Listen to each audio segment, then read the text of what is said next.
people claim higher frequencies that are coming in a timed or timely manner. That's right. Okay, good. And that is also causing the upheaval in the economic and financial systems, as well as throwing the dark forces off, so that they're kind of desperately looking for a way of saving themselves with these wars. And of course, those vibrations will also cause the earth changes. So everything is just going faster and faster and faster and faster until the whole system is cleaned out. So it really is a purification process, which... absolutely. Yeah, absolutely. Yeah. And it's internal. It's as above, so below. That's right. Okay, good. So on the time frame, many people are saying, as you just mentioned, that within a period of months that the global financial collapse is about to be known. Will that the second wave? The second wave, yes, that started in 89 or the last one? No, I said it started in 2005. Okay, and then it built up and really fell off in 2008. That's it. Now building up to another. It's just like a roller coaster, as it just goes up and down. But this one is going to be quite a severe plunge, and I think it'll keep plunging for another 20 years. Wow. Down, until it hits bottom, and then it'll just kind of bump along the bottom for another 20, 30 years also. So there's no way. I mean, I wouldn't invest in the stock market if I were you. I mean, everything is just going to keep going down, and then I think people will find out that they will start seeing things in a whole different way, back to the original sense of what they should be, like. Oh, yes. Well, we've become so disconnected from the earth and from the spirit energies and from the divine. Right. We're just completely discombobulated through the material realms and the constant bombardment of these lower frequencies of television and sales and exactly. consumerism. And we will start discovering the real self, our real self. When I think it's one of the most wonderful things that's ever happened to Earth. Yes. Is this something of a replay of Atlantis and Lemuria? Exactly. Okay. We are exactly at the point where Atlantis was given a choice, and we are too, before it was decided to sink them. The only difference this time is the fact that the spiritual hierarchy is trying a brand new strategy that is flooding the earth with light bearers. And these light bearers are all, old souls. They were at one point quite advanced spiritually, and they all sacrificed their spiritual advancement in the upper realms to come back to this earth and help humanity. And that was what was supposed to balance off and eventually overcome the dark forces. And I say it that way because the strategy isn't working that well. That's what I thought, but I wasn't quite sure if it was me or if it was... It seems like a lot of them have not awakened yet. Well, sometimes a two-car garage and the swimming pools are more important. Yes, of course. Yeah. But once the financial collapse occurs, then there will be no reason that's right. to pursue those things, and people will be forced to go within and see what is of true value, which is the spiritual aspect. Cross your fingers, Lance. Oh, I am. Because that is a threshold that's going to determine whether we make it through this thing or the spiritual hierarchy just decides to just do us all Call it a wrap. Call it a wrap and start all over again. Right. Well, then in that case, what would happen? Everything would be reabsorbed into into the vacuum or melted down?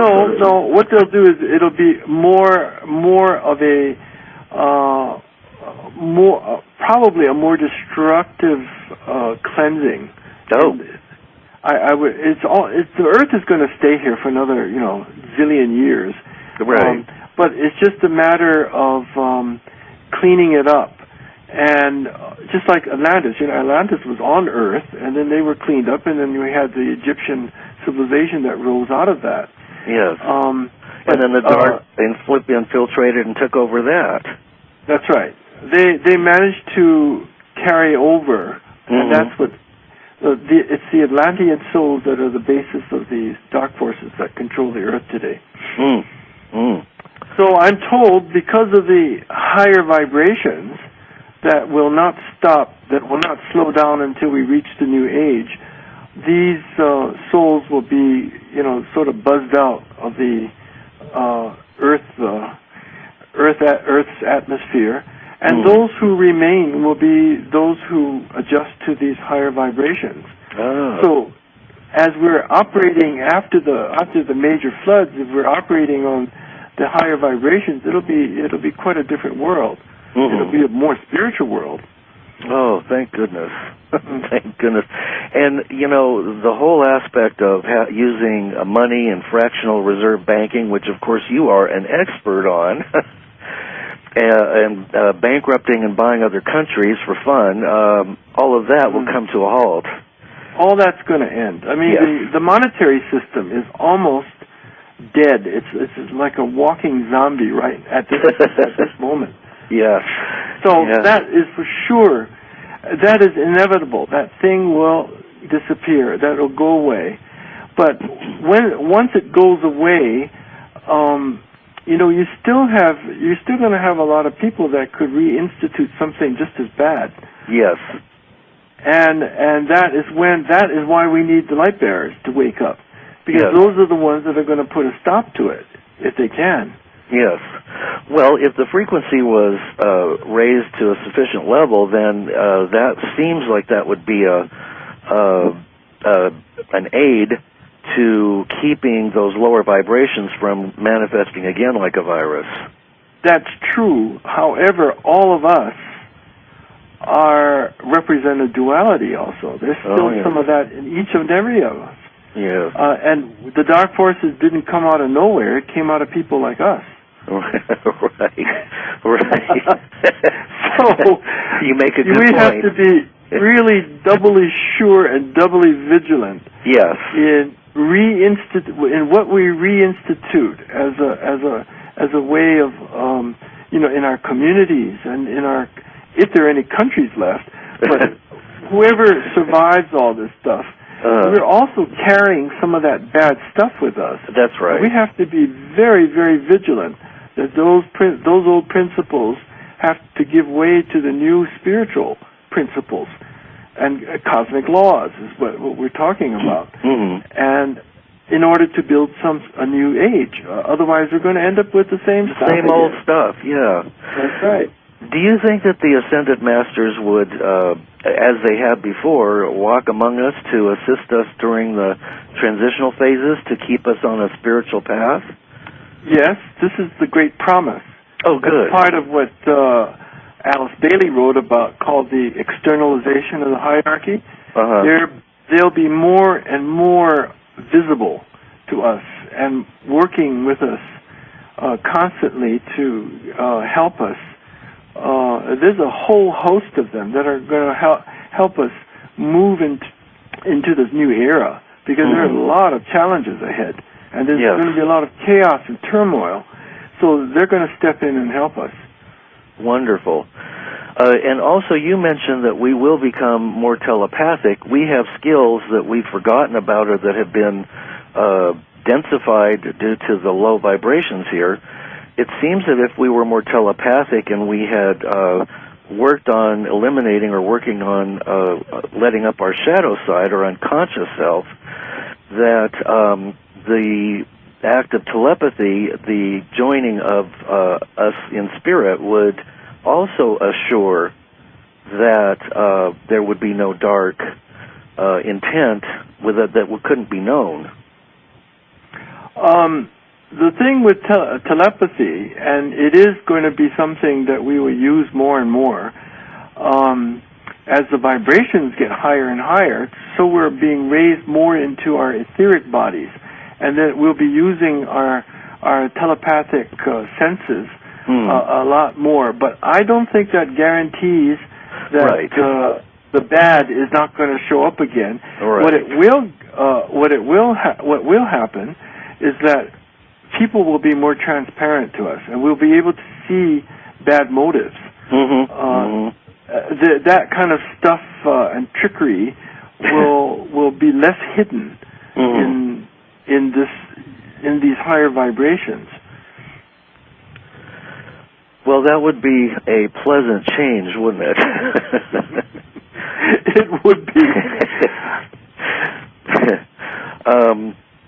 Now, some people are banking on the ET presence, the positive ETs, and disclosure of the involvement that we've had for 100 years or so or longer.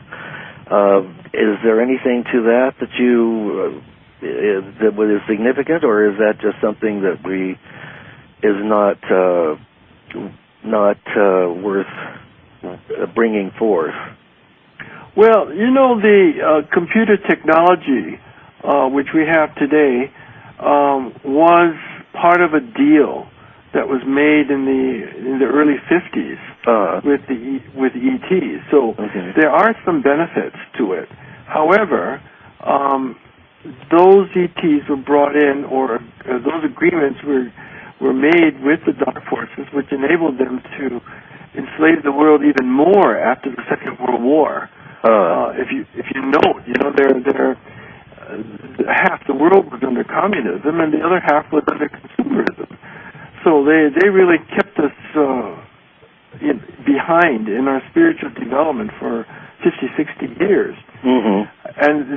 But I think, according to what there are those that are on the earth but are not of the earth, and these are ET souls that have incarnated, who will rise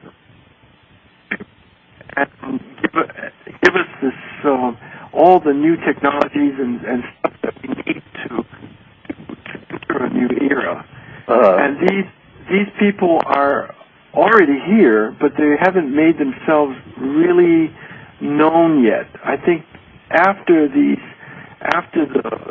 financial system collapses, they will start to emerge. Well, they bring with them a whole host of knowledge that will be very helpful for our new civilization. Well, it seems like it would be necessary for cleaning up some of the damage that's been done through our unconscious raping and pillaging of the planet. Yeah. Well, I think the floods would do a lot for to clean up. And remember, we have projections that the sea will rise at least 200 feet. And if you can imagine what that means. Well, the coastlines would certainly become toast. They certainly will. And what's on the coastline is all the major banking cities. Right. And all the ports. And Singapore, Hong Kong, Shanghai, Amsterdam. I mean, the whole bit gets and London also. Oh, yes. Now, the only one that's going to be left standing of these big financial capitals are those that are well up in the Alps in Switzerland. And that's where I always said the last step would be for the dark forces. And of course, there's a seed bank somewhere up in the foothills or in the snow-capped mountains of the. Is it the Swiss Alps? They put a seed bank to save the seeds. Yeah, but there's one also up in Denver. Oh, that'll be a safe area too. Yeah, there's a major one up there that the United States government put up, and India has one, China and Russia